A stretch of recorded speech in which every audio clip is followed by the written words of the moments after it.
You know, we never talked about it. While we still wore the colors, we wrote out a farewell. Without Sarah, I knew that we were leaving everything behind. Everything that mattered was gone. Don't leave me out here, man. How many drifters still flying colors around here? As if that shit matters. If you ask me, you got a price on your head. How's it feel to be on the other side? Because that's who we are. The freak show. Only folks survived were those mean enough, nasty enough to out-freak the freaks.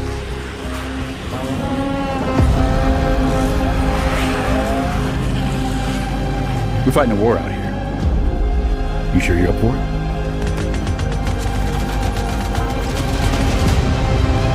We have to look out for each other. It's all we got.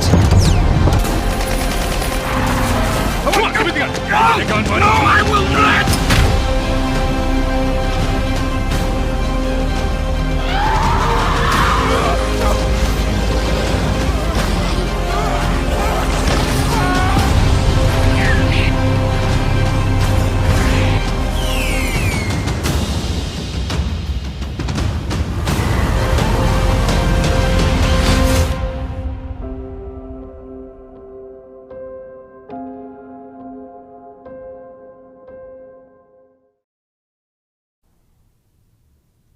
All right, there it is, our Days Gone PC trailer that we put out on Steam in 2021 when I first got hired, actually. So Wow. that was a fun time coming in and launching that.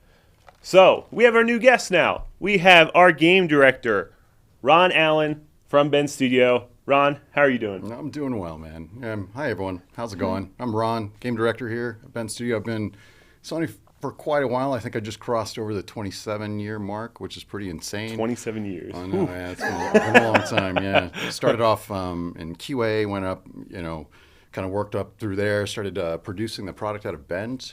I joined the team right after they released Siphon 1.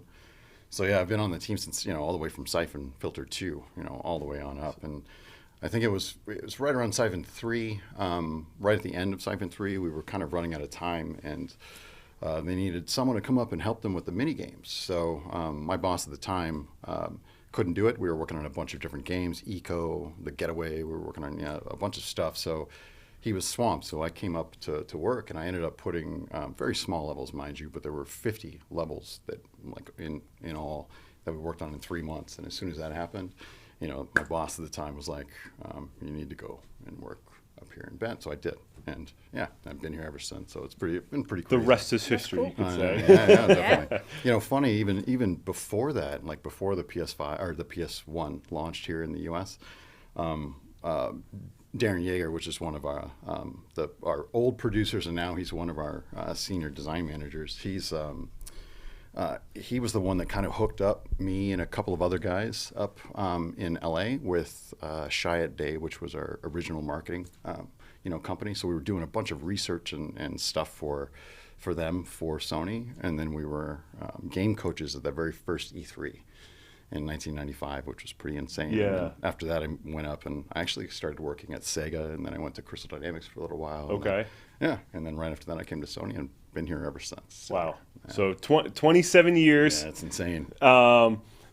You said you started here at the studio with Siphon Filter 2.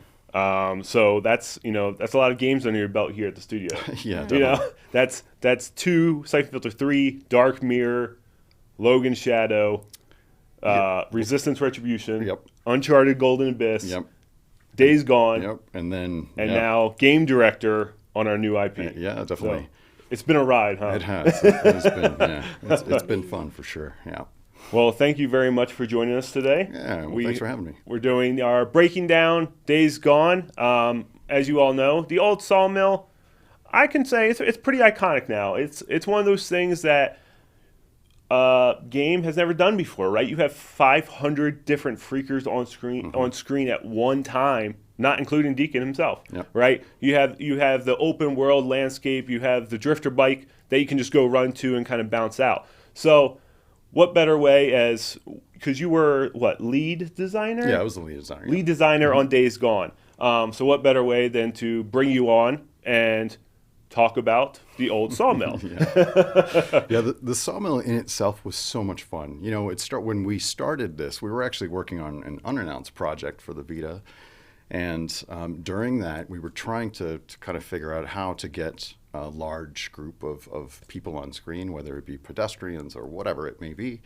And so we're kind of playing around with this kind of tech. And at one point, we had a bunch of Gabe Logans running around and kind of all just chasing the player. And my boss he was right. He put something together. He actually first built this huge sawmill area, funny enough. Right. Not quite the same layout, it's just a little different. And then we're kind of running around, and it was kind of like this Twin Peaks style sawmill thing, which is kind of cool, right? Yeah. And anyway, so he's running around with all of these people, and it just kind of clicked for us. And at that point, we're like, oh, there's something here. There's some meat here. And then, you know, kind of at the time, one of our two most popular and favorite shows out was The Walking Dead and Sons of Anarchy. Yeah. To kind of see where, you know, some of these things were going. Right, for sure. And, you know, speaking of that, on the early prototype, we actually have a never-before-seen footage for the public That's awesome. of the beginnings of the Horde. So, as Ron was talking about, the prototype for the Horde was on the PS Vita, you know. It was, yeah. And it had a bunch of Gabe Logans running around, which it's just hilarious to me. It's terrifying. Yeah, terrifying, right? And that's kind of the birth of the Horde. Yeah. So we're going to go ahead and show you this never-before-seen world premiere of of how the Horde started back in the day. Back in the day. So let's go ahead and flip this over. And we will actually still be on screen to talk with you all about this. So here we are on the PS Vita. This is a clip here. Ron, tell us a little bit what's going on here. Oh yeah. So the thing is, like, we were trying to figure out how to get the World War Z style, right, of like guys climbing on each other, and basically they're going through and just using physics here and kind of, you know, climbing up each other. And when we start to see things like this, it just becomes, you start to open your eyes on the possibilities of Right. what, you know, what we could pull off, and it was amazing. And this thing, what you're watching now, kind of drove, you know, a lot of the ideas moving forward for Days Gone. That's so cool. And yes, chat, this is running on the PS Vita. So it's kind of crazy to see where it all went, you know. When I first saw this, like I said, I just thought it was so funny. It's like, oh, it's just a bunch of Gabe Logans on screen right now. And those Gabe Logans eventually turned into the ugly-looking things we call freakers now. Exactly. I do have to say, it looks terrifying already. And special shout-out to Norman Chang. Yes. He is the evil genius behind Yes, a and lot of this he's stuff still for with sure. us. He's been with us for a very long time now. He's incredible. He's absolutely incredible. I think he's nearing 30, if not at 30 years. Almost at 30 with years. Chris Reese, yeah. Yeah. The company, yeah. Which is, with the company, right? We're celebrating our 30-year anniversary, which is huge. And I actually think, you know, we're one of the few that have kind of hit that 30 mark. And it's very special. It's very cool to be here during this 30-year period, too, you know? So, all right, we showed you the prototype, right? Now, let's show you how it looks in the game. Absolutely. Quite a bit different, that's for sure. Right? Yep. All right, so we are here in the game here. Here's the Old Sawmill. We have Deacon St. John. So, Ron, go ahead and speak about kind of like why an Old Sawmill? Why just kind of placed here? Why is the 500 Freakers at this place? Well, when you think about, you know, Oregon, and you think about, you know, a lot of the rural areas and things like that, Sawmill, it just makes a lot of sense. And if you think about it, sawmills in general, it's kind of terrifying. Right. So to have, you know, basically to work through a layout and that's already, we feel is already terrifying, and then kind of so this was an ongoing thing. It wasn't just laid out like this when we first started. As the mechanics and things started to develop, we had to start moving things around and kind of to fit the mechanics. So the thing is, like, as we were working on this, everything was kind of layering in as we go. Right. But I'll never forget the original, like when we started this, we're here, we're running around here. There was no gameplay, no nothing. We're just kind of running around. And I was tasked with figuring out what kind of thing could we do here, and, right, with the Horde. So you're looking around the train cars and all this. So I'm running around, and the process was interesting. I'm just literally running around just like you're doing now. Just kind of cruising around, seeing what's here, and trying to formulate a plan. And then you start to come up with different mechanics and ideas, surrounding this. The thing is, you're being chased. And as you're being chased, how could we make that push-pull to where, when they're close, you got to run, and how do you get distance? And it's all that. It's kind of working through all these things. So I literally went around this area. I'm taking screenshots, and I'm, at this point, drawing stick figures in red. And I made this huge PowerPoint presentation that kind of walked you through the whole deal. And it started off over by the train cars. You alerted these guys. They come after you. You kind of went underneath the train, kind of went around to the front, shut the door, all these things. So if you can imagine each scenario or each beat here like that, we have screenshots, and we have these little red stick figures trying to climb up over it. And it's funny because when I put it together, I'm like, this is extremely ghetto, because usually I don't do things like that. Right? We will do much better presentations with much better art and things like that.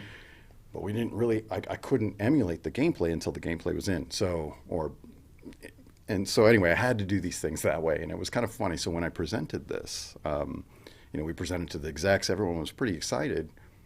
But the funny part is, they were asking us, you guys really think you can pull this off? Remember, we've been working on the Horde for a while. We just didn't have it set up. Right. So I tapped a couple of the designers to help me out. And in a couple of months, I think it was like a month and a half, something like that, when our execs came back, we had it playable. And then when we played it for them, they were blown away. They were like, you've got to be kidding me. Yeah. Like, how, right? Right. We kind of set our expectations pretty high. But keep in mind, we divided and conquered, right? So yeah. It was, there was a lot of help, which was awesome. But note, this was very much a work in progress. So we had to solve all kinds of issues. First and foremost, if these things are chasing you, if they're slow, why would it be terrifying? So right. They have to be fast. It's that whole 28 days later thing. Yeah. And if they were fast, how the hell do you get distance between you and them? Right. And it's and then enough for you to be able to turn around, because we're not allowing. So this was the thing. It's like, in the survival style game, firing from hip or running like in Uncharted, being able to lock and run away. Yeah. It's cool as hell. It sounds awesome. And it if you think about it, totally fits what you would expect being chased and right. fighting. But the thing is, you're wasting ammo. You're not going to be good. Every bullet matters here. Yeah. So that wasn't what we were trying to accomplish, is that style of gameplay. Right. And it was more, so now we needed to make sure that you turned around and you aimed. So at that point, right, when you do something like that, you need to make sure that you get enough distance. So we had to start developing mechanics like, well, how do you get distance between them? Well, if you think about it, these things are not extremely smart. And here they come. And here as they you're come, talking. right? Yep. Right. They're not extremely smart, but what they will do is they'll topple over each other, they'll climb on each other, they'll do whatever they can to get to you. But you, as you're running through the environment, you are smooth. You can vault. You can do things that will stumble them up for a second. Yeah. So this is why what you want to do is put something in between you and them. And that will stumble them up, giving you enough time to turn around and actually, shoot and take them out. Right. And we have some environmental interacts as well, right? We do. That was a big deal for us, is that what we wanted to do was make the environment a weapon. And so how could you do that? Right. And how could we, make this this gameplay happen everywhere? Well, we didn't need to, because this was really only when hordes were chasing you, and hordes aren't everywhere. They're only, they feed, and they have their own, life patterns that they use. And as we're talking here, right, as you can see, I'm getting surrounded, and I'm doing this on purpose. Totally, I'm totally doing this on purpose. So we're trying to break this down for you, okay? they're flanking you, right? They're not just coming at you head on. Yep. Was that a talking point? It was. So it wasn't in the beginning. And so at the time, my boss, when we put all this stuff together, it was pretty much a water flow thing where they're all chasing you and all coming after you, right? And then, but they were all together. So it's all you have to do is turn around and aim directly behind you. And what was being said to me is this, hey, it's way too easy. So we started to work with Norm on how to get some of them to kind of bridge around or go around, right? And not be perfectly straight behind you. So that way it's keeping you on your toes and you're constantly have to pay attention. Right. And yeah, so if you guys remember the E3 video or the playthrough that we did for this, and you can see that things were a little different. The camera, we did a lot of things there because not everything was online when we first showed. Right. You know, I think that was in 2016 or something like Yeah, that. E3 2016. yeah. First showing of Days Gone. And you know, the one thing about the Horde though that I have to say is that, you know, the Horde isn't all of Days Gone. There's so much more to Days Gone. Right. But the Horde is just a piece to the puzzle, right? It's Yep. one of the things that we feel makes the game, you know, unique. It's another piece to that. And we knew that this was so different than anything else that this is what we wanted to come out the gate with in the Right. show. And, you know, it did show a little wrong because, you know, it felt like we had infinite ammo and things like that. Right. Which, as you will clearly find out, it's not the case when you play the game, right? And I'll actually double down on that and tell you kind of a funny story. Is like when we shipped the game, my boss at the time did something amazing. He made these, you know, Chris and they made these coins, right? And they gave everyone on this in the studio that worked on the project a coin, you know, for completing or for finishing Days Gone.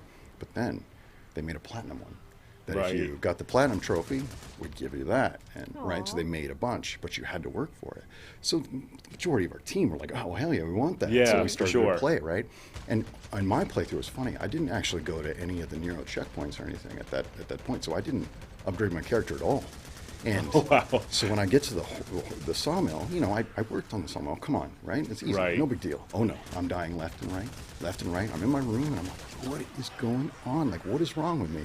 What is happening? And then I realized, oof, I never upgraded my character. So I went out, found a few Nero checkpoints, upgraded, you know, so I can get the stamina cocktails, things like Right. that. And that helped me. And there's the logs that fell because I threw it in a tractor earlier, which made environmental interacts fall. So, you know, there's a few different environmental interacts in this. If you saw earlier, I'm running through the narrow passageway, and I cut down the rope that dropped all the pallets, right? Right. So, you know, there's this one interact in the E3 that I don't believe is in the final game. It's when he slams down like that saw. Yep. So, I guess how did you decide what interacts would kind of stay in the game, and maybe why didn't the saw, you know, get to the final version? Right. So the saw was that was an interesting one because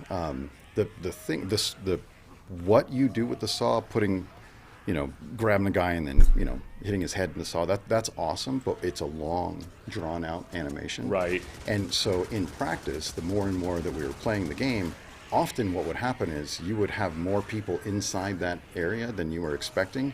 And when you're doing these long animations, we had to do either one of a couple of things. Either we would have to Run, Kevin, run. run. I'm just gonna get out of here. But yeah, we would either have to make them wait and kind of hang out, or they're knocking you out of that animation constantly. Right. And what we didn't want to do is have things like while you're in this animation and they're hitting you, you're taking a bunch of damage, but we didn't knock you out. But then that kind of stuff was creating frustrating gameplay. So anything like that, because we're the first line of defense for most things, right? When it comes through, we know that when things like that happen and it creates kind of crappy gameplay, we don't want to do that, right? Right. So, you know, we start to pull back on things like that. And it was unfortunate because we all loved that particular. Yeah. I remember seeing that in the E3. I'm like, woof. Yeah. That was brutal, right? Yeah, definitely. So, you know, why 500 freakers? Was that We were a technical limitation?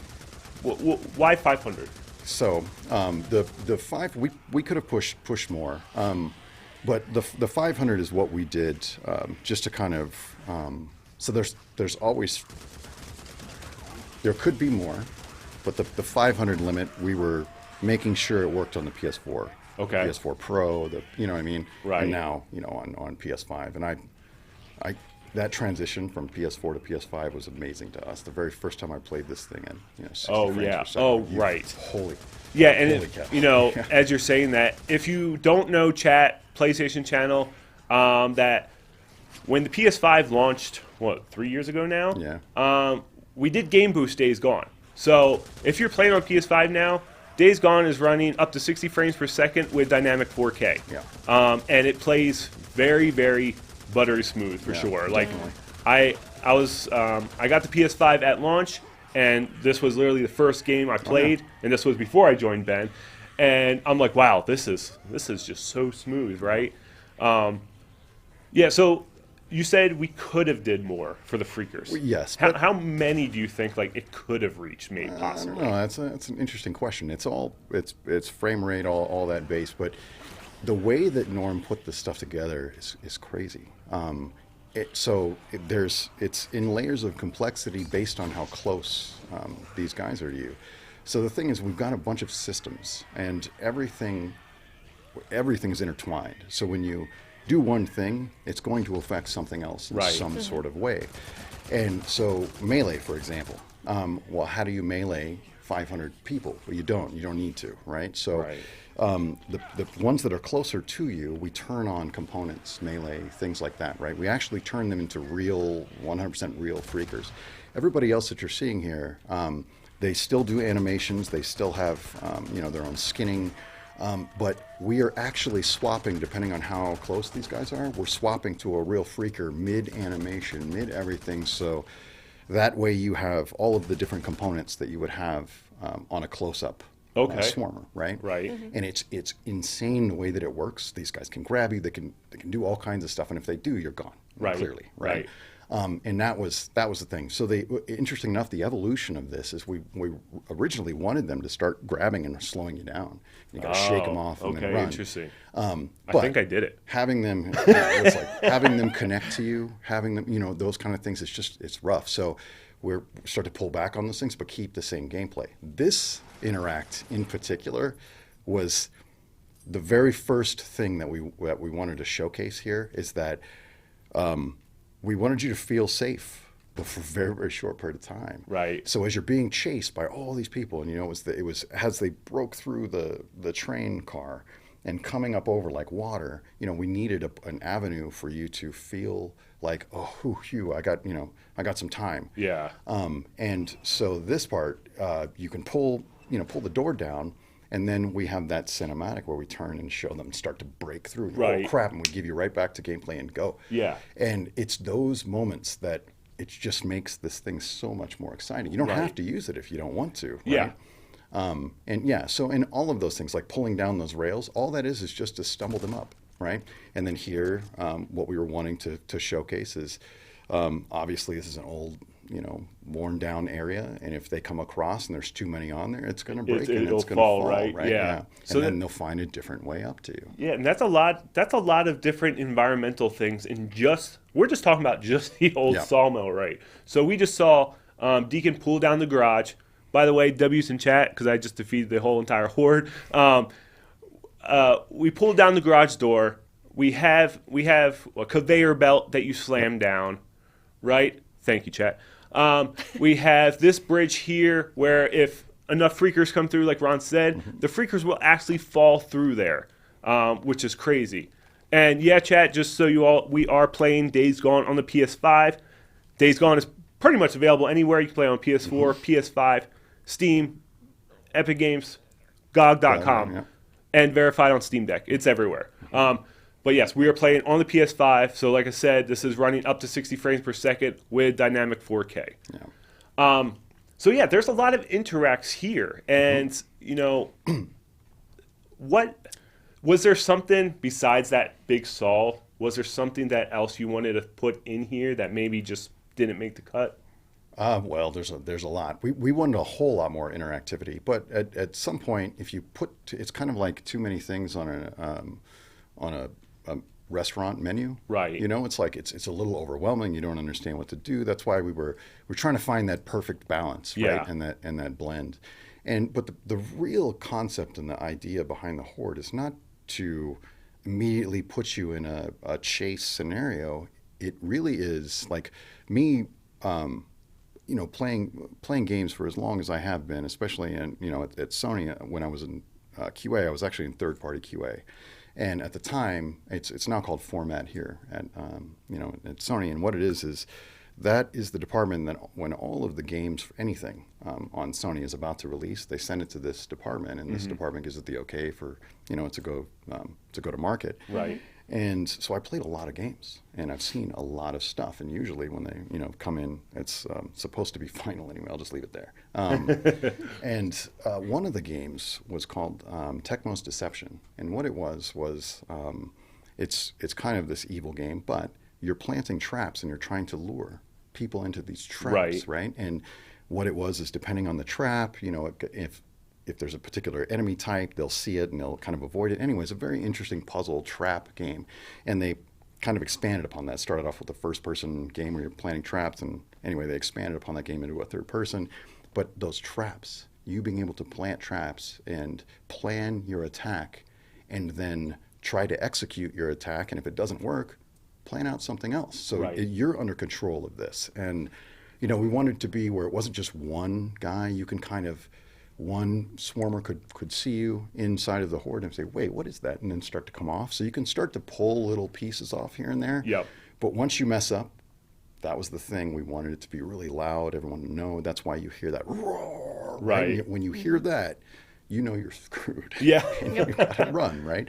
So that's when the idea and the concept is you'll go, you get the traps, and you'll plant these things and then try to lure them. Right. And get them to run around. So that's why if you did things like you plant the explosives on the side of those, the collection of logs, and when you go by, if they blow up that trap because it's a proximity mine, or you can do one that you detonate. But if it's the proximity mine they hit, it'll trigger those things to fall. Right. So if you can get the first guy to trigger that, it'll knock over and kill a bunch of the other guys. And it's kind of getting that kind of plan together. And once you start to do things like that, you'll start to see the power of being able to, plan, prepare. Well, first prepare your character, right? Plan your attack, and then trying to execute that. Yeah.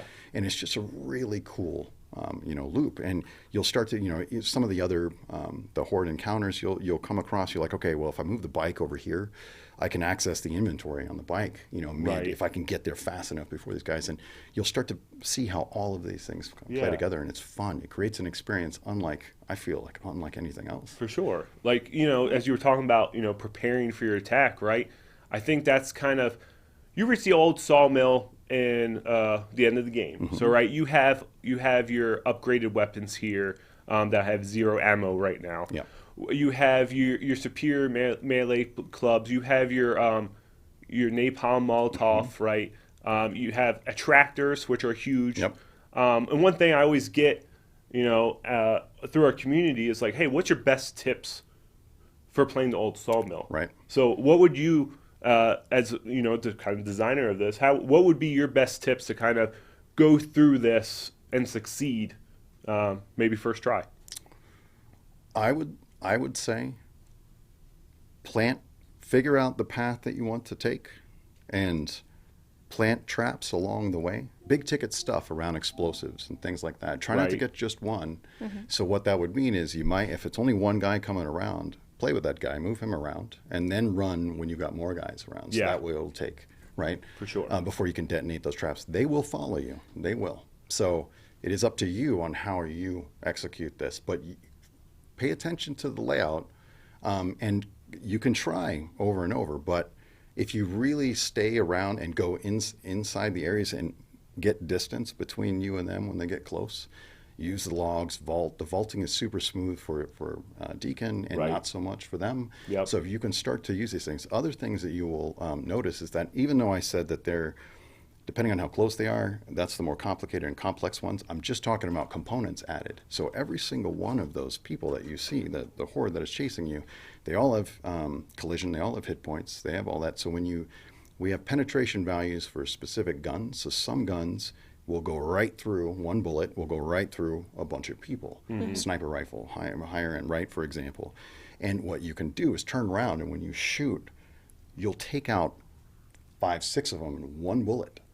So it's things like that that you're starting to pay attention to. Now that I've said that, use those tactics for the challenges, because those are the ones that'll help, right? And if you watch any of the videos of the people that are way better than me, funny enough, on those challenges, which I'm blown away on how good some of the people are, you'll see that they use those tactics constantly. Right. Yeah. Now, for the Old Sawmill, so we just started, we finished, completed the horde, so we actually went back to the load save, and the horde's back in there now.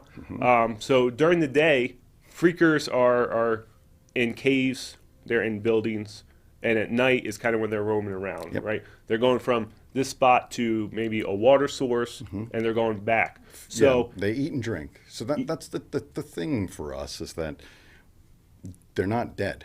They're not, looking for whatever. These things are, I mean, they're alive, and they're these feral creatures, right? So what they need to eat, and they need to sleep. So that's what, we're here. And when you look at the areas where they sleep, if you're paying attention to the world, you'll start to tell. You can see that there's, crap and stuff like what you would imagine all over the place. And that, that's where they're going to sleep. And it is different depending on when you come to these things, day or night. I love the attractor. Yes, the attractors are huge, right? I think they're actually the most underrated part of the combat, because as you saw, we just brought them all out from inside the sawmill, right?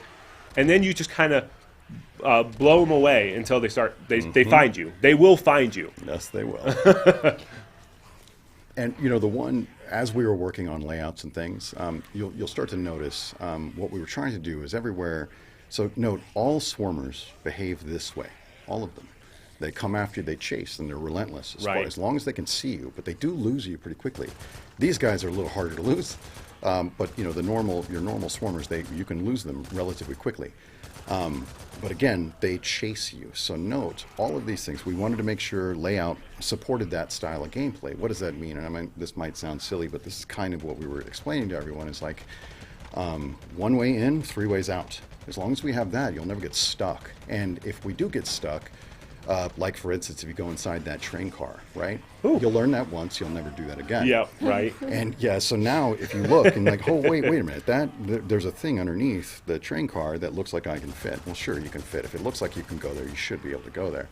So that's one thing. So you can go underneath. That's what gets them to break through that train car. Right. Right. Yeah.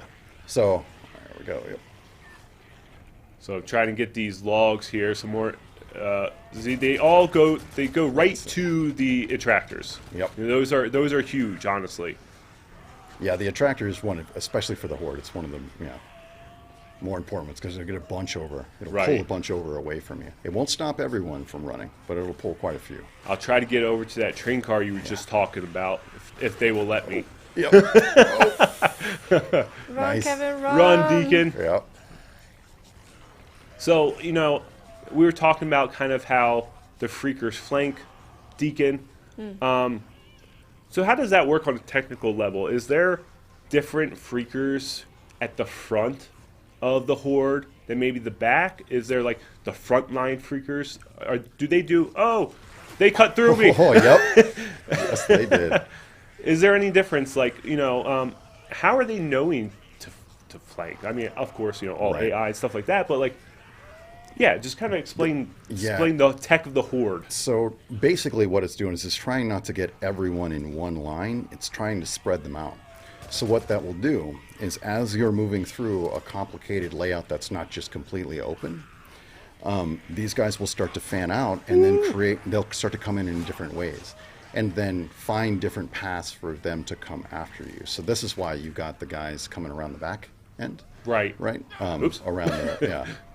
And it creates that one change that my boss was wanting at the time. I think really it made certain scenarios harder and sometimes frustrating, but at the same time it opened the floodgates here. Meaning it was exciting. Right. Yeah. It wasn't so, because most of the time when we're working on games, we kind of get tunnel vision, where we say, hey, this is way too easy, when it's like really hard for other people. Yeah. And then we start to add, because we've been playing the game. Right. So it's this kind of weird line that we have to go. It's like, well, wait a minute, we've been playing the game for 4 years, 5 years at that point, Yeah. right? And then, but someone else has never played the game before, so when they get to that, they're not going to be as good as what we are, and Exactly. the tricks and all those things. So we have to be careful on how hard we make specific things. For sure. Now, I have heard, some people think that, it's easy or whatever, but at the same time, it's fun, right? And Right. It's a fun game, and this is why we added all those different, modes where we're turning off. You're making it a little bit more survival, kind of closer to the original intent. Right. Right. So, as you just saw there, kind of just jumped on the bike and left, right? Now, some people, they don't want to do that, right? They want to stay and just keep shooting and shooting, but you all gave the option to just flee, just get out of there, Yep. right? So was there any thinking behind that? Was it just like, okay, if the player doesn't have enough supplies, we should allow them to leave? Oh, you yeah. know, you obviously didn't block Deacon into the Old Sawmill. It's Yep. open world, right? Yep. That's why, so the hordes in particular, we wanted to make sure that we weren't doing this in a mission style, because if you really dive in, the mission stuff, we're trying to tell a story. And even though we're telling a story in the open world, and it's obviously the same story, Right. it's more, we need to make sure that, we're not messing with your gas or any of these things, so that way the experience is right. But in the open world, right, the player can do whatever they want. Yeah. So we wanted to make sure that all of the world systems worked correctly. So if you were, you're needing to get away, right, and go get stuff, you could. 100%. We wouldn't fail you. We wouldn't do whatever. Matter of fact, the horde will eventually come back, right? But it'll still be in a low amount depending on how many you've killed. Right. So it won't reset. It's not like that, right? But they will start to get more and more as they, yeah. Now, also, kind of as we were talking about planning your attack is, there's a lot of narrow passageways Yep. throughout the Old Sawmill, and they can be really used for your advantage. And this spot right here, I didn't even see for like my first couple playthroughs, when this, because I was always focused about running around there, right? So, you can bring the horde all the way over here, drive them into this narrow pathway, and as you see, it was pretty easy. Yep. And there's a lot of those throughout the Old Sawmill. Yep. And was that kind of just like giving the player an advantage to, because you're already at a disadvantage, right? Yep. You're one person going against 500 different freakers. So was doing like these narrow pathways, was that giving the player advantage? Was there something else to it? Absolutely. So the thing you got to think about is like, if someone is chasing you and you, in this scenario, you've got to take them out, choke points are the best thing for you. So when we're working on the layout, we started obviously inside the sawmill, and then we started to expand out. But the thing is, we are really big on playing the game how you want to play. And we don't want to force stealth. We don't want to force, action. It's those things. Now, we do every once in a while in missions, right? Just to kind of, make the experience exciting, depending on what it was, or what's going on. But in moments like this, we want the player literally to be able to figure out what they want to do and then execute that plan. So the more options, when I say more, there's a line. As soon as you cross, obviously it gets too complicated, but enough options in here that you can kind of try to plan out the attack, and they weren't all together in one little area, Yeah. right? And case in point, you go to inside any of these buildings, you can quickly identify the holes, where you go. Hey, what happens if I go upstairs? If I go upstairs, oh crap! So no, we don't ever want to get you into a situation where you're stuck, and you can't do anything. That's why there's so many open doors on the rooftop. You can go on the right, you can go on the left over there. You can go on the other side. You can wrap around. You can climb up the side. There's so many. You can drop down. There's so many different options for you to do, all to give you distance for you to be able to fight. So choke points. So most of the stuff we're looking at here are wider choke points, minus the door to get into the sawmill area. That's kind of that choke point, like what you're saying the bridge is. Yeah. So we give, areas, but we don't want to make it too easy. And if you're just standing there mowing everyone down, they will come around the backside and things like that. Yeah, they'll surprise the hell out of you. Yeah. So if you did things like plant traps, in areas where you know that they're going to come in from, Right. that can at least stop a few of them from coming For sure. in. Yeah.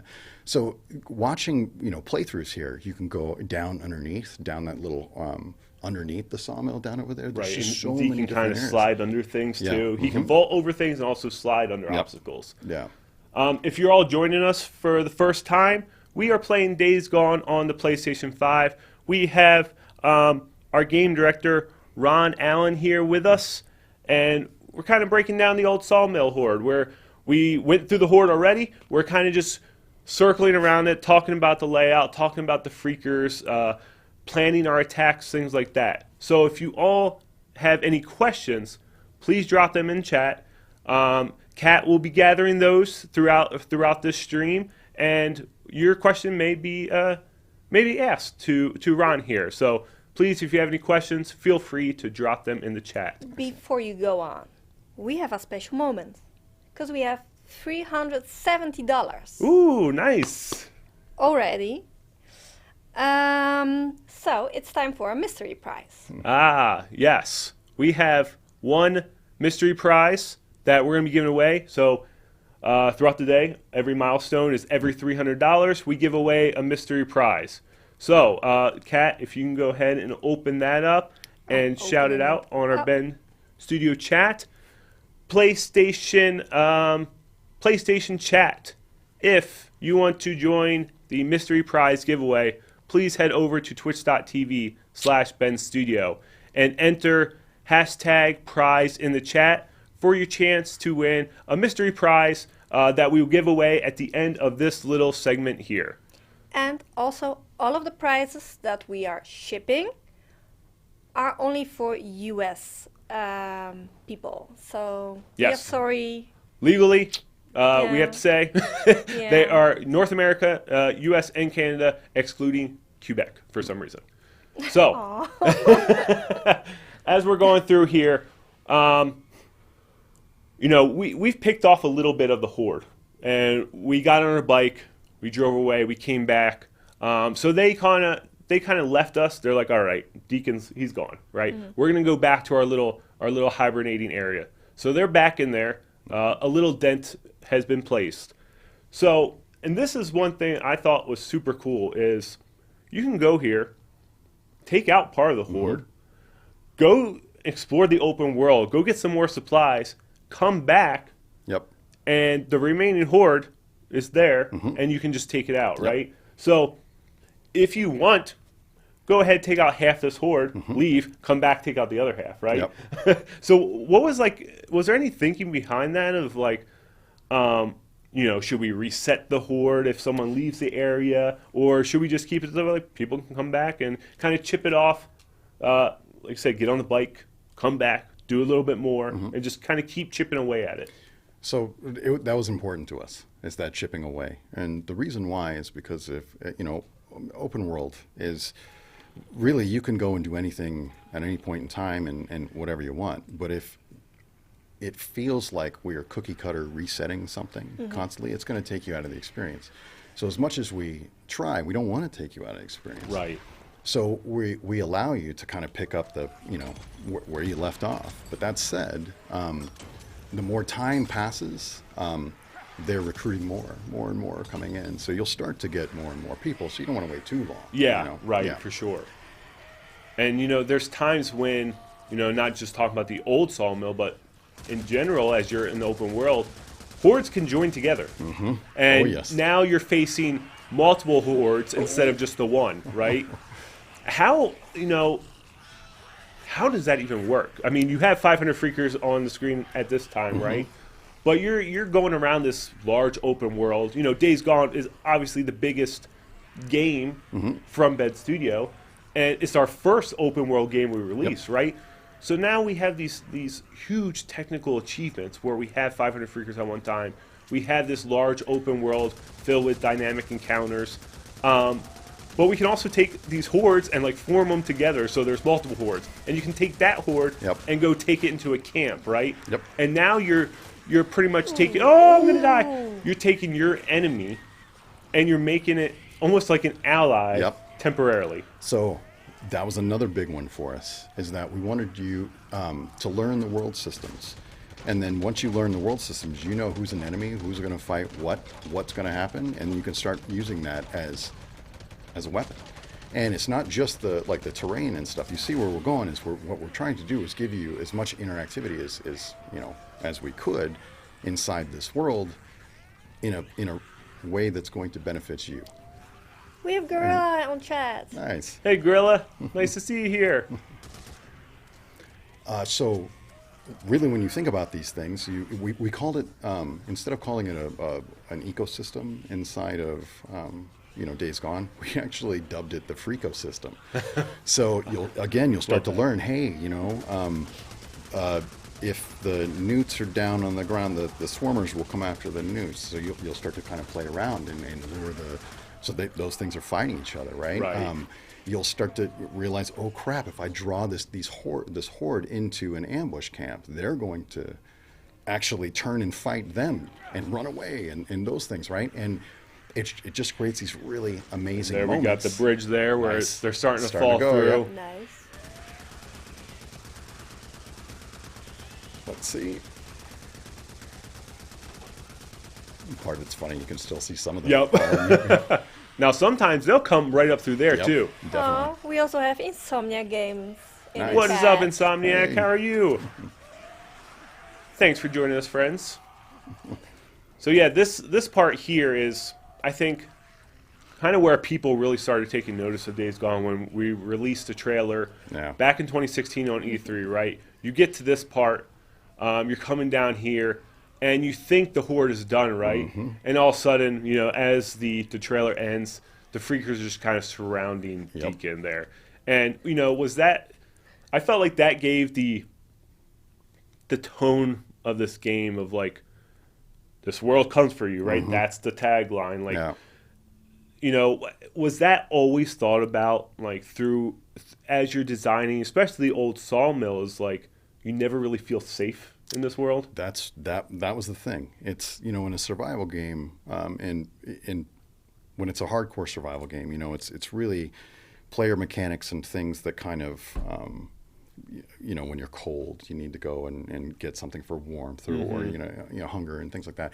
We started. We were talking about doing all of this kind of stuff, but at the end of the day, instead of having these systems kind of work against each other, we wanted it to be. It's just a dangerous world, right? A really, really dangerous world. So eventually, because these things are kind of running around, they're doing whatever. Eventually, if you're just standing there, you're going to die. Yeah, they're going to come. So if you just drop your controller around, usually a swarm is going to come by. They're going to kill you. Right. You'll respawn, and that's what we were going for. Is that this thing that, and the more you mess with the world, the more, like the ladder you are, right? We start to escalate the situation. So this is why. In certain encounters, all of a sudden a breaker will come in, or wolves will come in, or something like that. It's because you're making all this noise. They're hungry. They want to eat. They're going to come in there, see it, and they're going to be, drawn over towards you. Right. And it just creates this exciting experience, when it's all put together. And it's constantly. It's not something that you will, because the open world systems are in the moment. What's going on? We're going to pull these guys in, depending on what it is. It's always the play is always different. Mm-hmm. So if you play the game one time and you play it again, it will feel different, right? The gameplay and the stuff that you're doing will feel different, and it's all based on the moment. These things aren't scripted to come after. They got to go to this point, to this point, to this point. No, it's just letting most of these things, kind of handle itself, and that's where I think the excitement is. And this particular part, when everyone is coming after you and you've got no more ammo or whatever it may be, that's what we wanted to show, because that is what we were trying to push. Right? It's like no matter what, you think you're good. It's not always the case. Yeah, right. And now the Old Sawmill itself, Nate Weichert, who is the designer here at Ben Studio, actually said that this Old Sawmill is inspired by a train model set, which is kind of interesting. It's like, that's you see the train over there, right? Yep. And then you also have the logs like before Bend has grown into what's became now. Bend was a logging town too. So like, how much of just kind of did you just like, hey, what was the first thing when you're like, okay, we want a 500 freaker horde? What's the set piece? Is this going to be Deacon running up a mountain? Why an Old Sawmill? Is it because of those things that we talked about? It's, it was that very first thing that my boss put together, which was that sawmill. And that right there, it just clicked for us all. And from there, Russ and Nate, there was a few of the guys here at the studio that are still here. They kind of took over and made a layout. Then we're playing with it. No, we need to do this and this. And it was kind of this work in progress thing, but it was awesome because there was a lot of people that were just so real excited about this. And the visuals, I remember the very first time I saw the sawmill. Now, while it looks different for sure, it's not that far off than what we did. We had to do some layer changes to the levels and things like that. This part right here, getting this part right, we originally had a jump, which I think was interesting. And why? It's kind of a funny story. We talked about a jump for a long time, and we're like, well, we don't want to just put mechanics in the game unless there's a reason for it. Yeah. And we're looking at it, we're like, well, why, right now, the way that we put the world together, why would we have a jump? And when I made this presentation, the original presentation, it had a jump. And when I said jump, and I moved on to the next slide, and then I looped back, and I'm like, I'm sure you heard me say jump. Yes, or jump. So we had one of our, our tech designers at the time. He went and kind of put together a placeholder jump thing, and then we actually had it in and working. But this was quite literally the only place we needed a jump. So the only reason to have a jump is to have jump puzzles and things like that. Are we really doing that around this world? I mean, that's that thing. So it turned into where it's cool, we liked it, we thought it was awesome, but it's not needed. So we removed it. And the one thing we kind of wanted to avoid is there's some multiplayer games that you'll see when you're someone's shooting at you, everyone's jumping all over the place. It's like we were hoping not to get that. And you will see that with the roll. People roll all the time, just constantly. Yep, right? Constantly roll, right? And it would be exacerbated if we had a jump as well, right? For sure. But that's the thing, is we wanted to make sure that the mechanics and everything that we did just made sense and wasn't too overwhelming, right?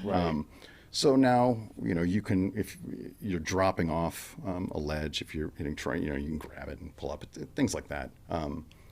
We were trying to do without a jump, and I think it worked out. I think just climbing makes sense, right? And that's interesting that, at first Days Gone could have had a jump button, Totally. It's just like, I think, what you did here is obviously the correct decision, right? I don't think it needed a jump, right? You have the roll, you have Deacon can climb over here, he can, kind of slide under this thing here, right? Yep. So, there's a lot of maneuvers Deacon has the capability to do to kind of get out of these troubling situations. Yep. And then you have this little room, right? Yep. You can close doors behind you. That's another big one. And then you're never like trapped. Yep. Nope. That's the thing. It's the one way in, three ways out. Yes. Right. It's that, yes. Yeah. And I think that's what's super cool. Like little quick animation there of him just kind of crawling under. We had different, originally when we were putting these things together, we would do things like, based on your move speed. If you're moving slow, we would play a slower kind of crawl animation. But what was happening is that you would trigger that slow crawl animation when you're being chased by the horde, and like, nah, we don't want to do that. And then what if they wanted to do that? So it just caused this weird dissonance when you're playing. So we decided to just do the fast one, right? Makes sense. Yeah. Now the squeeze ways you could do slower as well. Right. It was okay. That's easier to swallow because that stops them faster. But the really slow crawl was a rough one. Yeah. Chat, yes, this is Ron Allen. He's our game director. He was also the lead designer of Days Gone, and had a huge hand in this Old Sawmill, which is why we're here. We've taken the horde down twice now, apparently. I'm feeling pretty good about myself. This is on survival too. Just letting everyone know. Nice. Just wanted to.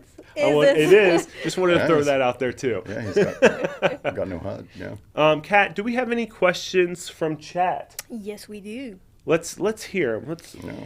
Let's see. We have, and I'm so sorry for pronouncing your name probably wrong. Apocalyptic sound. Question for Ron: how long, conceptually, to implement did Sawmill take on its own with a horde? That is an interesting question. Well, and it's depending on where we were in development. The initial, thing that we put together, the playable side, it didn't take too long, actually. It was just maybe about a month, I think, when we put the original thing together and had it playable, and that's from nothing. But the layout and things like that, we've been working on for a long time. And once we got it to a state we were okay with, that's when we started to dive into the gameplay. And we were really looking for that definitive, battle. Now, then the E3 thing came, and that was a new setup. So we added in the two dog thing with where you go up on the.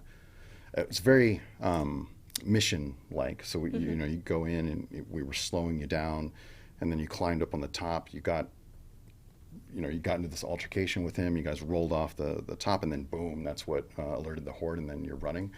So that one took some time to put together as well. We did some layout changes and things. We divided and conquered there as well. And I think that we took maybe a couple of months to put that one together and shore up all that. But again, these things were all done in layers. The cinematics had to be, like, the guys had to be casted. The cinematics had to be, recorded and captured, and then we had to go and, after the motion capture was cleaned up, we had to go put that stuff in and get the cinematic cameras together and all that. So it was a pretty large effort across the team to get this thing together, but we were pretty damn proud of what we had at the time. And if you can see, the layout here, based on then and now, wasn't that far different. Yeah. Right? Yeah. And a couple of things in the chat real quick. Boca Master, redeem name shout out. So hello, Boca Master. We also have Robert Morrison in chat, our senior animator. And we have the OG Eric Jensen has joined the chat. So Nice. How's it going, Eric? he's dead to me. So, we're going through, and now I forgot what I was saying. But, where was I going? Actually, I don't even know. Do we have another question? We have. Let's go with that. Enough questions. Okay. Do it. So we have Sonic Death Monkey.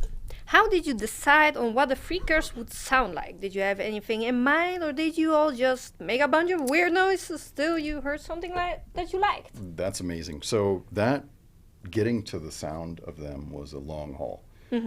We started one of our old the sound designers. He was trying all kinds of crazy stuff, from different animal noises to they had these really weird pig it was crazy, like some of the sounds. But it went back and forth with our old director, and what ended up happening is that it just wasn't, none of those sounds really fit the right tone, because these things are supposed to be alive, and there was just this particular thing that he was going for, and it was hard to nail it. But once we did, it clicked. We all understood it. And the one thing that was one of the most important to me was when you're dealing with the horde, the player absolutely 100% needs to know when he is no longer where he's extremely vulnerable. When he messed up, and when I say messed up, when everyone is aware and they're all coming after, there's a sound that we have to have that players can understand. As soon as they hear that, now the floodgates are open. I got to go. It's this, it's go time, basically. And that is when you hear roar, the big roar, and that we made sure you can hear from anywhere inside of this area. Right. Most sounds, matter of fact, all of our sounds are done based on radius. Are you inside a building? There's echo. There's all kinds of stuff that happens with our, with the sound system. But this one in particular, we need to make sure that the volume was relatively loud. You really understood when these guys were, ready to come get you. Through the wrong thing, Awesome. not the smoke Yeah. bomb. Not the smoke bomb. Trying to get to where we can show the trade. But yeah, it does look cool, right? Yeah. Let's see. We have a couple more.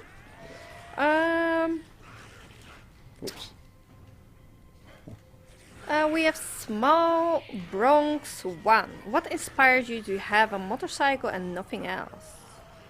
Oh, for just the vehicle system? Yeah. Yeah. So there's a couple things inside of this style of world. If you think about it, motorcycles get way better. So we're in a different world now with all the electric cars and things like that. But even with electricity here, this world has been, it's in chaos, and it's been in chaos for years. So now, you probably wouldn't have electricity running and things like that, which is why you had to turn on the power at the dam and all that. There it is. The hydroelectric power. Yeah, that's such an amazing view and moment.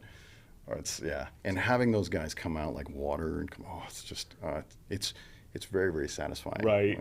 When So just wanted to show you this little quick thing. It's like when you go around, they will actually break through that train, and it's so cool because at first, if you look back, the doors start shaking, right? And then all of a sudden, boof, they're through. And all you do is have to go right between that little deacon kind of duck under, and they'll follow you, but they're coming straight through that train, and it's crazy how that works. Yeah, Okay. definitely. Before you go on, I think we have to draw the mystery prize. We're doing the mystery prize? Yeah, because we are going strong.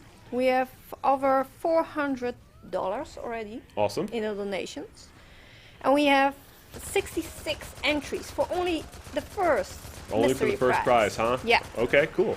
So everyone, this is your last There they are. few seconds for the mystery prize. If you want it, you know it, #prize.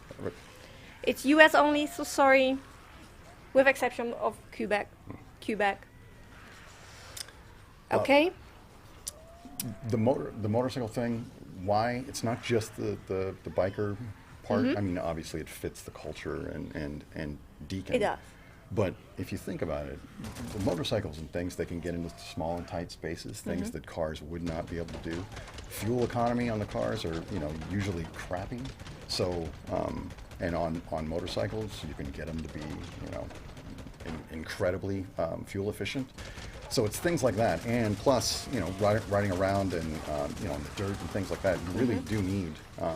It's hard for cars, right? And it's much easier for motorcycles. So the motorcycle itself fit us better than anything else out there, right? And we were contemplating going wide and doing cars and things like that, but it created it created an experience that we weren't really looking for. We wanted the bike to be a character just like you. And this is why it has a lot of the survival elements that most other games have. It's like, when you take damage, you gotta heal it when it needs gas or food or something, right? You gotta feed it. You gotta feed it, right? And then it becomes your inventory, like extra inventory stuff for you. And that right there is the most powerful thing, because you can use that in most any situation and bring yourself. You can have another, inventory loadout, which is amazing. Not only the stuff that you can craft to refill, but you can also store, weapons and things like that on that as well. So it's just it helps the experience and helps you out during gameplay. And that part was really important to us. And yeah. And I mean, we talked with Kevin multiple times on a stream, like what would be the best vehicle for an Apoca situation, and that's Right. just a bike. So Yes. I mean. Yeah, that's how we felt for sure. For all people that follow us on the PlayStation chat, the giveaway, the mystery prize giveaway is only on our Band Studio Twitch channel. So if you want to be a part of that, switch channels, follow the Band Studio channel on Twitch, type in #prize, and who knows, maybe you will win the next mystery prize. So I have a question. When it comes to ammo, right? You have games like The Last of Us, survival type game, but the ammo is very scarce, right? You also have, this type of game, which is vastly different from Last of Us. Last of Us, more linear, and this is, you're in this vast open world with these dynamic encounters. How do you balance the ammo and supplies to, just making it to where it's also feels grounded in a way that, like, can Deacon find enough ammo to take down these freakers? Yeah.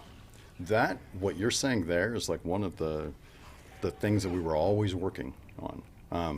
We have some helpers in the world that we're reading, player data, and as we're loading in or as we're streaming in new areas, what we did is we made a system instead of hand placing everything in the world, the things for you to pick up and stuff. We ended up coming up with and Eric and his team worked on this funny enough. That's like this socket system where the artist could go in and put different sockets on these things, and we can tag them up with whatever. And depending on the situation, when you're loading in, we can read your data and say, oh shit, he needs health, he needs these things, whatever, and we can start to pepper them around dynamically. Yeah. And it created an interesting experience and helped the player as they're going, because if you are always out of specific supplies, it just creates kind of and you don't know how to find them, it creates kind of a crappy experience. But if you think about it here, we tried to make everything make sense as much as possible. So,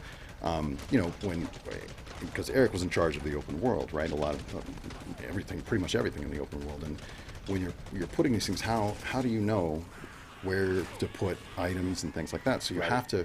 This is a world where other people are out there trying to survive just like you, right? And so when you think about that kind of stuff, usually we need to have things in POIs, reasons for you to go to POIs, and it's in the moment motivation. Hey, I don't have any supplies to craft, and I'm about to go, fight a horde, so I need to go find these things. Where do you go? You go to the closest POI and see what's there, and if you don't have enough, you go to the next. Right. And that's kind of what we were doing, and you start to learn these things like in nests, where if you burn out the nest and you've progressed your character to a particular point, you can grab the nest residue and use that to turn these guys as an ally for you, right? With the crossbow, and it's just things like that. How do we make all of that make sense in the world? You'll start to learn the systems and it's out there. But again, we want to be nice to the player, so we're always looking to see what could we do to help the player, and it just creates a much better experience. At least it did for us. And I think that's kind of the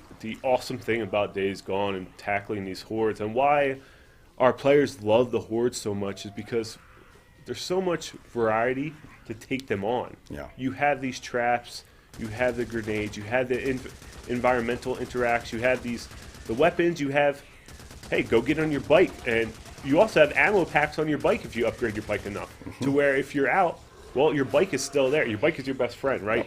That's kind of the thing with Days Gone is like rely on your bike. It's not just there as a set piece. Yeah. And I think that's just what makes players love these hordes so much. And I love how they just, they're just falling down, right? It creates this sense of like fear, I guess, but anticipation, because they're not stopping, right? They're very relentless. They're going to come for you. Yeah, absolutely. Okay, before we go on, because we are over $500 in donations. Nice. Awesome. Nice. We are closing the first mystery prize giveaway right now. All right. Let's see. We have Ginger Babe 87. Congratulations there. Congratulations. Yes. Now I have the prizes, don't I? You have the prizes. I have the prizes. Ginger, please DM us, whisper us, just so we know it's you. Yep. Congratulations, Ginger. Go ahead and, like Kat just said, whisper the Ben Studio channel. Makes it easier for us to find you and be able to get you your prize. Now, these are mystery prizes here. I'm going to draw one. Yep. I'm not looking. Let's see what you got here, all right? And mystery prize number 1 is The Last of Us Part 1 digital code for the PlayStation 5. Nice. Woohoo! So, Ginger, congratulations. You won The Last of Us Part 1 digital code for the PS5. Give me the code. Thank you. Also, because we have 500 donations, we have some people who donated who are expecting incentives right now. Yes, we will get. We'll get to the incentives, everyone in chat, shortly, because I think we'll pretty much wrap this up pretty soon, and then we'll go ahead and I'll look back at your chat. I have a lot of catching up to do between talking to you all and also looking at our donations. So thank you very much for sticking with us as Ron talks all kinds of really cool stuff about Days Gone. I mean, Days Gone is my favorite game. Days Gone is why I'm here. I have a Days Gone tattoo. Like, you know, I could probably be the biggest Days Gone fan in the world, and I work here. So everything, you know, it's great hearing Ron talk about all this stuff and just kind of like reliving, you know, this kind of adrenaline rush as you're running around. And I also haven't died yet, so just throwing that out there. But, True. you know, Ron, is there anything that you know, maybe you haven't mentioned yet that you would love to kind of communicate to our players about the Sawmill? Anything, maybe a unshared nugget you have, maybe something you really want to do, but just, you know, due to time or resources couldn't do. Yeah, anything on your mind like that? Well, there was a lot. Like I was saying, there was. We wanted to add a whole lot more interactivity in here. But as we were starting to play around with these things, I mean, you can pull racks down, you can see these things, but it's just it was getting a little weird, right? And when we were doing that, so and then getting everything to just flow correctly, like still moving and everything. So it was a lot of work. But what we were trying to accomplish here, I think we did a very, very good job. I think it's pretty awesome that we have all of these new style interactions that you can use as a weapon, and it will, and like this for here, it's causing them to trip up a little bit, and, you know, allowing you to get distance. I think all of that kind of, you know, come together in an interesting way. But then when you play the challenges, that's the big deal. Go play the challenges. So you take what you're learning here, and then go play those challenges and see how good and how you know, if you can get up on those higher end leaderboards. That's really where, you know, the special sauce is, right? Right. Is taking this and seeing how good you really are. Yeah. Here, you know. So, you know, speaking on the challenges, you know, let's go ahead and let's go to the challenge. There's it's called Black Friday. I think it was the very last challenge that was put out. So in 2019, post-launch support, throughout the summer, there's 12 different challenges. Every Friday, a new challenge would drop. So this was before I was at the studio. And my last job, I worked like a second shift job. So I'd come home. I'd be so excited to jump into one of these challenges every night at 1 o'clock in the morning. But I'm like, I will achieve gold on all of these. So we're going to go ahead and do this one. It's still the Old Sawmill horde, and kind of go through it like, you know, all the stuff we've been hearing from Ron, the tips, how to plan your attack, just kind of keep it in mind, all the little nuances and the design and layout of it, and, you know, creating those narrow pathways for the freakers to come down to kind of mow them down. So yeah, there's a couple sub challenges with this where it's like, hey, spend 1,000 freaker ears, because there's like a surprise box where you can kind of go up to and get a new weapon, get 1,000 kills, get 400 environmental, explosive, or incendiary kills, and then use the surprise box 10 times. So let's see. We'll go ahead and we'll pick Boozer, because Boozer's the man. I mean, then you always want to get your rings. Those will greatly help you kind of get these challenges to gold. So like rolling will reload your equipped weapon. You need that, right? And then this one, stamina. That's another one. You know, in the very beginning of the game, in the story, Deacon, you know, he kind of mentions he's out of shape, right? And the stamina is like super low. As you go out through the game, you know, you're upgrading and he's getting a little better. But stamina, I think, is probably one of the most important things in this game. It is, and I definitely, especially when you're running away from the horde. So the crazy thing about the challenges is that when we were working, it's me and another guy, Ben, we actually co-directed all of the challenges here. But what we did is we kind of went to the team and said, well, what are things that you guys think that we could do? Kind of painted the picture of what a challenge was that could just be unique and different. And one of the old tech designer that became kind of our horde specialist at that point, right? I miss him. He's an amazing guy, Mitch. And anyway, he put this together and did this like vending machine thing. And we're like, wait, what? And it was freaking awesome. And as we were playing, we're like, this is crazy. And kind of playing and see how he put all this stuff together is just fun. And 100% transforms the experience here. Yeah, right, for into sure. something else. You have to get freaker ears, and you spend those freaker ears to get different type of weapons, different perks throughout the challenge. And this is a never-ending challenge. See, there they are right there. Yep. So this is a never-ending challenge. It can keep on going as long as you want. I think my highest score, as we saw, was over 2 million. I think I did that very early on and never topped it ever again. Right. So let's see. Here we go. We'll kind of start it off because I think this is the one you also have to keep killing them, right? Or else the timer will go down. Every kill adds time. So you want to keep killing them. Yep. Then you want to go and collect the freaker ears to be able to like get some of those big things. yeah. Because right now I'm at like a level 3 gun, so obviously not. It's okay, but it's not ideal. Yeah. There's one of those environment interacts we were talking about earlier. See, now they're flanking over that side while coming this side. And it's almost like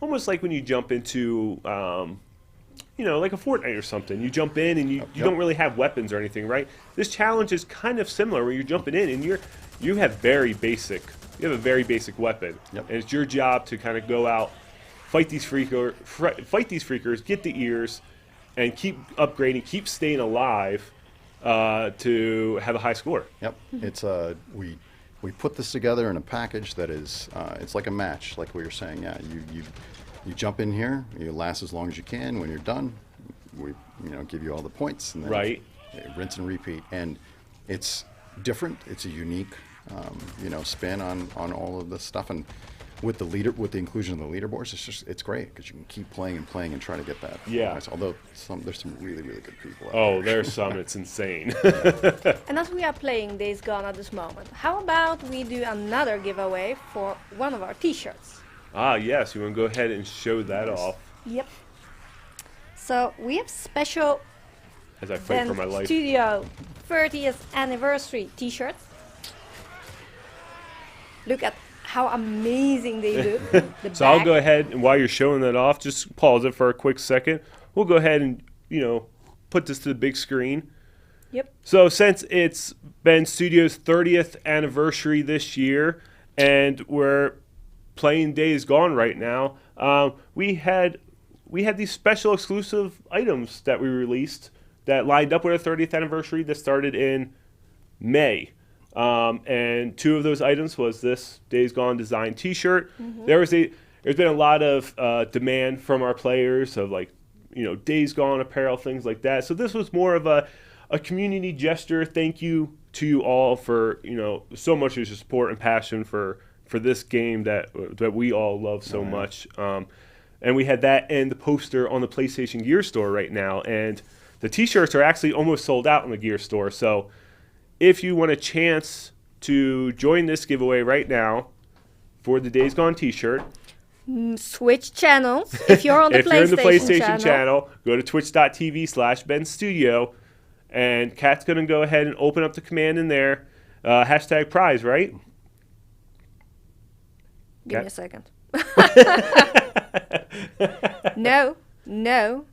Not hashtag It's prize. that Days Gone. Hashtag Days Gone. Well, Yeah, there we're you go. keeping you on your toes. Yep. Hashtag Days Gone. Yep. To be able to have a chance to win one of our new Days Gone 30th anniversary Yeah. T-shirts. Remember, it's US only, with exception of Quebec, and it's a size large. It's large. And I How think we have a large couple is large? sizes, right? We have a couple sizes there. I think so. So if you're a special size, just, you will have to DM us when you win this. So just let us know which size you would need.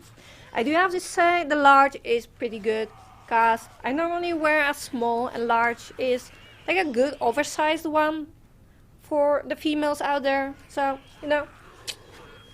for everyone. I blew myself up. Oh, yeah. I never, those proximity mines, Yep. I always have a trouble. I'm like, Kevin, don't use it. You're going to blow yourself up every time. Yeah, I usually use them if I'm far enough away, or Right. if I haven't alerted anyone yet. Now, there's a trick over here. There's the special gun that's only in the challenge modes. not in the story that I'm not going to be able to get to, is right there, the Growler, which I also don't have. Oh, I died. So if you go to that challenge, you collect enough freaker ears, not freakers itself. You go up there at the very back. There's the Growler gun.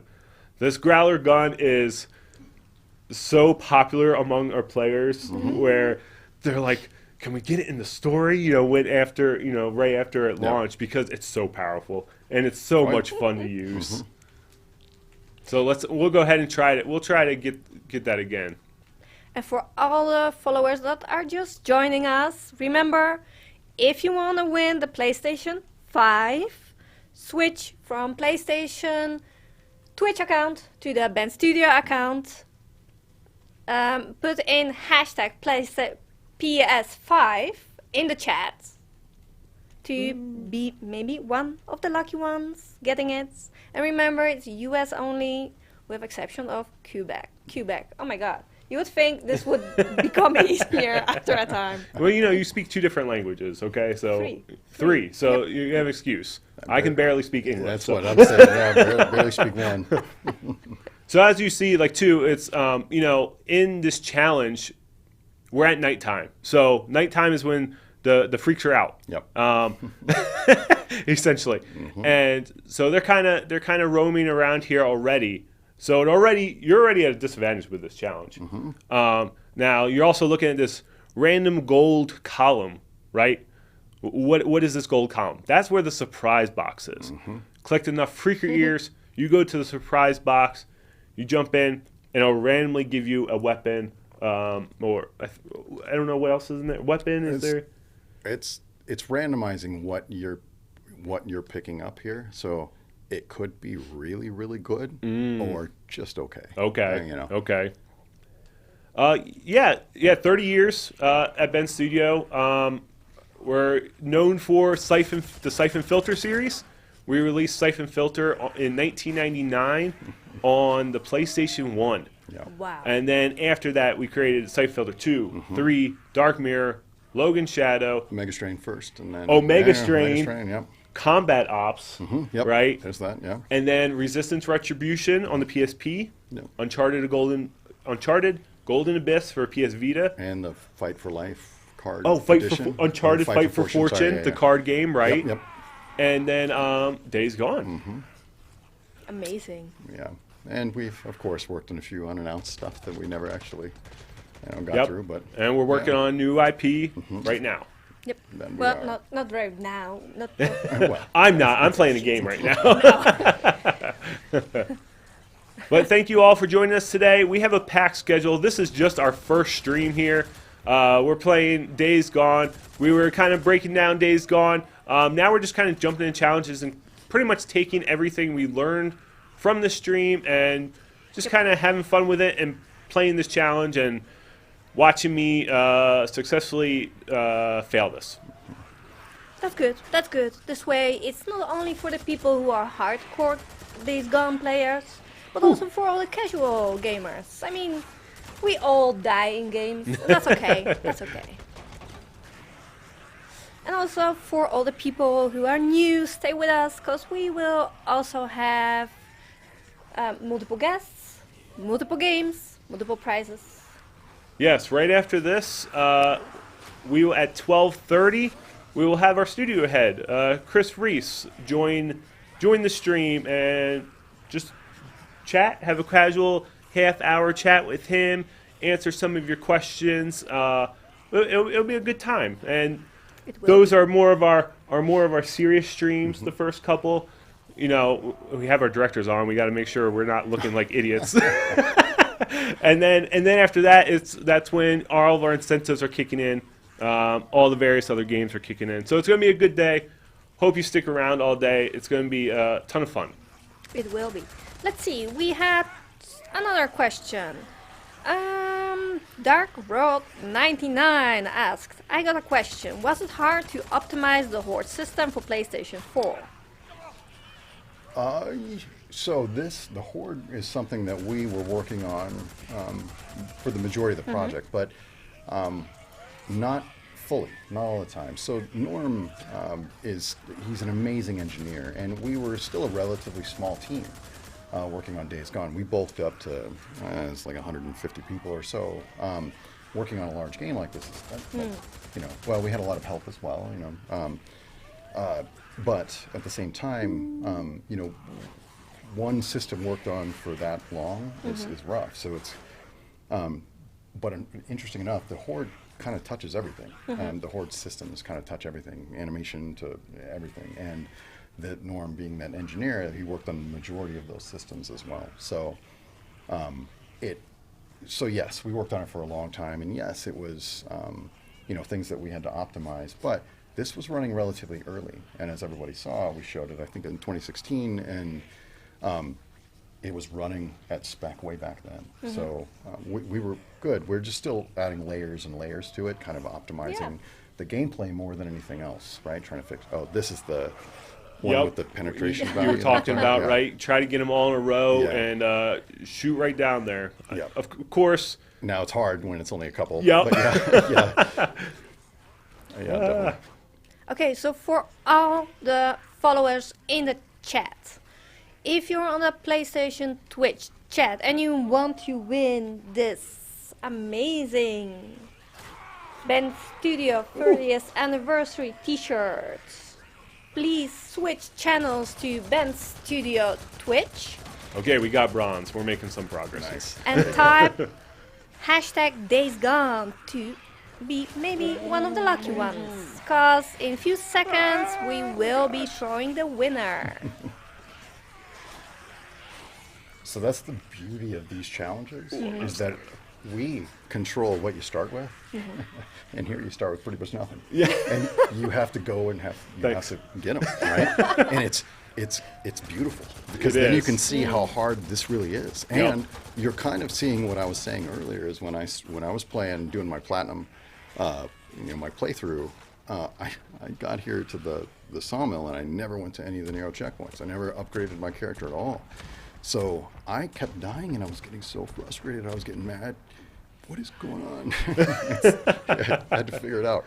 I'm like, did I just get horrible all of a sudden? Right. No, it's not as easy as No, these challenges, right? they're challenging.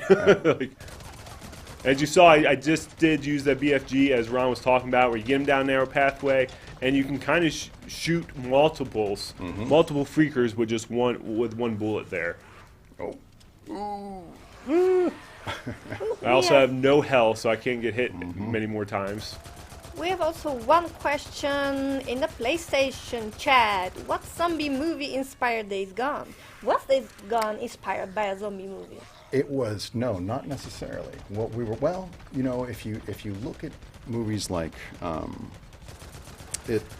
we were really looking at the two big ones. We said this usually is that elevator pitch without it actually being the elevator pitch, is when you say Walking Dead versus Sons of Anarchy. You take those two things, and that's where our heads were at, right? And what we were looking for. And but we wanted to create something kind of new, which is why, when I was saying earlier, and I know, it's kind of an interesting subject, but these things are alive, they're not dead, right? So they're not looking for brains or not whatever, but they are trying to, they want to eat. Yeah. And this is why during the day, right, the heat and everything, their bodies just can't really deal with it. So you'll see a few here and there kind of trickling out during the day, but it's not crowded like it is at night. Like that song, The Freaks Come Out at Night, right? And that's kind of what's going on here, right? And we wanted to make sure that it felt at least sort of real, right? We're nodding towards that direction, which is like this is why we have the hibernation points, like inside the sawmill at night, or that they use during the day, and then we have areas where they go drink and then eat, like. And I know it's going to sound gross, but like the body bag areas, you usually see them go in there, and that's where they're trying to feed, right? Exactly. And then, lakes, things like that, they'll go and try to get water. So if you're looking at that, you can kind of see, based on the map, on where these things are probably going to be and going. which you have to avoid. Yep. Or, have to. There are moments that you will come across them when they are trying to travel. Yep. So either go eat or drink, and you're not expecting them. And I'll never forget, when I was doing my platinum playthrough, I crested this hill right in the middle of the Horde, and I'm driving the bike, and I landed, and yeah, it was just a mess. That was crazy. That was my first interaction with a horde. Is I'm driving to a mission. It's very early on in the game, and it's at night, and all I see is just a horde crossing the road. I'm like, oh shit! I turned around. Right, I'm like, I'm not prepared for this, and seeing that for the first time just got me so excited because I'm like, oh, like I'm just going to a regular mission here. I'm just going point A, point B, and then all of a sudden this big horde just goes across the road at me, right? Yeah. And it's either I can go and engage with them, or I can just turn around and get out, right? Maybe take them on later. And, I think as you get along the story, as we talked about before, you get better upgrades, you get more guns, you get more traps. And that's kind of when the horde fighting really begins, is because you now have a full arsenal to play with. And you can go and, there's 40 hordes, 45 hordes? Yeah, I think Something around there.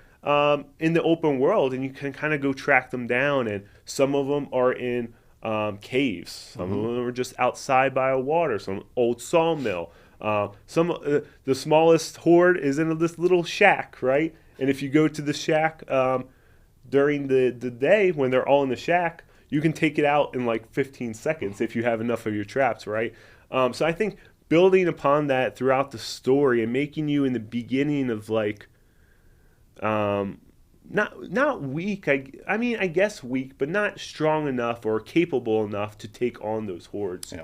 And then you're yourself are living in this world for a while, right? You go to the start menu and it'll say 800 days gone, and then I think at that point Deacon's got it together. It's like, all right, well, I guess I have to take out these hordes now, and it's just so much of the combat variety is just, it makes it so fun. And so like, going off that, the combat variety and the traps and things, is that a design decision? Is other disciplines kind of mixed in to like, oh, can we use a grenade too? Can we use the napalm? Or is that come strictly from the design department? So what we wanted to do is give the player a toolbox, and so it's we throw around this statement often. It's easy to play, difficult to master, right? And really what it is how comfortable are you with all the mechanics and the things in the world, and depending on how comfortable you are, you will start to branch out and do different things, right? And so, I know that I can rely on my gun play now because I've gotten to a point where I'm confident in that. And now you're going to start playing with other stuff. So how does this work, right? How do these things? And what we really wanted to create a systemic open world where it's about the thing. Yes, that there's things in the world that you can use, the explosive barrels, these things that you're cutting down to knock the boards. It's all those things, like the interactivity in the world. It's that, and then you have all your other tools that you can use, the proximity mines, ones that you can detonate on your own. These type of things. We give the player enough of a tool set that they can put them all together in a systemic way, however they want, based on the situation. And that stuff is really what we wanted. We wanted to really dive into the play how you want to play. And if you think about that, that's really the only way for you to get traps and things like that in the game, and is to make it fun, is you have to be able to lure and manipulate guys, which is why stealth became such an important role. Right. You don't have to stealth in our game. Matter of fact, I think there's only one or two areas that we really need you to. But other than that, that's for story and mission stuff. But other than that, I mean, you can play the game how you want to play. It's totally up to you. If you like to sneak around and not waste any of your bullets, you can. You can totally do that stuff. And that's really the gameplay that we wanted to do. It's like, you play how you want to play. Here's the toolbox. Here's some cool stuff in the environment. How do you put all that stuff together and execute a cool plan? Right. And that was really, really, really important to us. Yeah. And I feel like we did a decent job. And I'll tell you how decent really is that when we finished the game and we shipped it, and everybody was playing, doing that platinum, trying to get that coin, you start to see people didn't want to stop playing the game. We didn't. And when I say the team, when you finish a game, when you ship it, you worked on it for so long, you don't really want to play that stuff again. Yeah. We didn't want to stop playing. We kept playing. So then we started having conversations about, we need to reset the horde, guys, because giving you the ability to reset the horde. And some of the team members like, we can't, it's so complex and complicated. We can't do that, this, that, whatever. As they were playing, the next conversations were like, hey, you're right. Right. We need to reset the horde. And You that know, was it's a like those huge things. request from the players. It It's is, like, yeah. hey, can we go back and reset the hordes and stuff? And when that came out, I remember people were so excited because gameplay is a huge part of Days Gone, right? I think it's what people love about it, and for them to go and try to tackle these hordes in different ways, and we have some really dedicated Days Gone players. I saw him in the chat earlier, Spawnicus Rex, who literally makes YouTube videos based off of challenges he gives himself. Like he goes, Awesome. he went through the Old Sawmill with no shots fired, right? Like Yep. so he's setting up traps in strategic places, and I love it. so Amazing, yeah. as a designer, right? How much does that mean to you? Oh my Of, God, like, that makes me so happy. Yeah. I mean, it's so what I will say is I follow Reddit. I look at the posts. I see Right. these things, and I'm just so impressed that it's not just I hear from everyone that they don't want to stop playing. They want to keep playing. They're on their fifth playthrough or whatever. Yep. That is amazing, and it touches all of our hearts for that, and it makes us all feel like we did a good job making this game. And you don't always know, when you ship a game, but we're just very happy with the fan support, and we thank everyone. For sure. I mean, before Bend, on my PS5 it says like 500 some hours. That's not including PC. So for me, as a fan at that time, yeah, I would play the story, beat the story, come right back to it, and do it again, and then go and do the challenges and make sure I got gold in all the challenges and all the sub challenges, right? Yep. Because I just couldn't get enough. I just wanted to keep on playing. Yeah. Yeah, and we didn't want to stop working on it. Clearly, Yeah. that's why we were doing all the Right. challenges and all those things. Yeah, right? exactly. But at some point, it's pencils down. You got to work on another project, and Yep. that made us sad. But yeah, Right. Now, I did see a question in chat, I think, from some Darren. Hey, Darren. He wanted to ask, and Ron, I don't know how much light you can shed on this. When does music get added into the game? Because, I think, and what he was referring to is the track Freak Show and the Days Gone official soundtrack. It's when you hear that, it's like, oh shit, there's a horde around me, totally. right? Yeah, absolutely. So on the creative side, it was extremely important for our creative director to hit tone, and it was a difficult path to get to finally nail the tone that he was looking for. And music was really, really important to us. And music is one of the everything. If since we work on games, we see it all the way through development, and audio and voice acting and things like that. They transform the experience into something that it just feels right. And at the very first, matter of fact, we were just looking at a really, really very first video that we did to try and set the tone for our game. We really didn't have much gameplay. We're trying to show, at the time, it's really, really early in development, just kind of showing environments, because that's one thing that we're getting up and running really fast is really beautiful looking environments, and trying to paint a picture of Oregon, right? 'Cause in our backyard.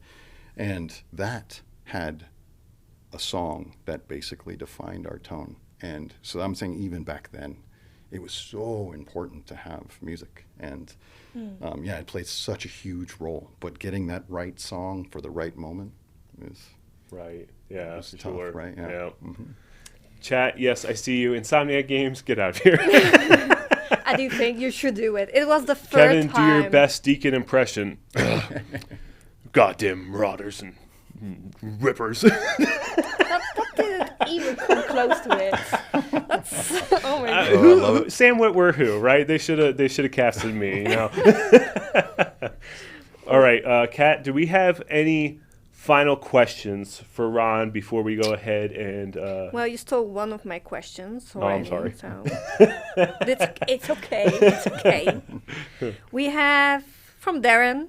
It was the one he posted. I think maybe the first one. Okay. Was, do you add brand new players during the dev process to make sure it isn't getting too difficult to play? So one thing that we were big on is focus testing the game.